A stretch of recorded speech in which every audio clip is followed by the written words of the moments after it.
আমি সকলোৱে হোৱাটছআপ ব্যৱহাৰ কৰোঁ আৰু বিনামূলীয়াকৈ হোৱাটছআপ আমি বহুদিনৰ পৰাই ব্যৱহাৰ কৰি আহিছোঁ। 2009 চনতেই সৃষ্টি হৈছিলে হোৱাটছআপৰ আৰু 2014 চনত $19 বিলিয়ন মাৰ্ক জুকাৰবাৰ্গে হোৱাটছআপ কিনি লৈছিলে। আৰু হোৱাটছআপ আমি যিদৰে বিনামূলীয়াকৈ ব্যৱহাৰ কৰি আহিছোঁ, পৃথিৱীৰ প্ৰায় 200 কোটিৰো অধিক জনতাই হোৱাটছআপ ব্যৱহাৰ কৰি আহিছে। কিন্তু তাৰ বাবে তেওঁলোকে কোনেও কাকো এটকাও আদায় দিবলগীয়া হোৱা নাই। তেতিয়াহ'লে আপোনালোকে এবাৰ মন কৰিছেনে হোৱাটছআপে কেনেকৈ ইনকাম কৰে? ক'ৰ পৰা হোৱাটছআপে ইনকাম কৰে? তেওঁলোকে পইচা ক'ৰ পৰা পায়? আজিৰ দুনিয়াখন ইণ্টাৰনেটৰ দুনিয়া।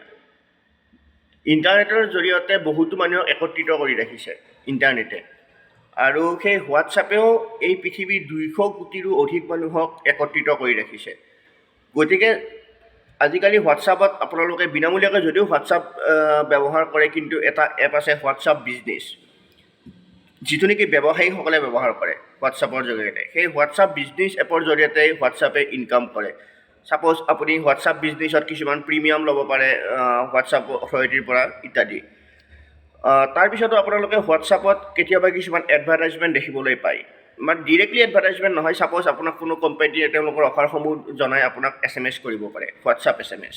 যেনেকৈ LIC ইণ্ডিয়াই আপোনাক কৰিব পাৰে, বা আপোনাৰ জমেটোৱে আপোনাক SMS পঠাব পাৰে, ৰেপিডোৱে আপোনাক SMS পঠাব পাৰে।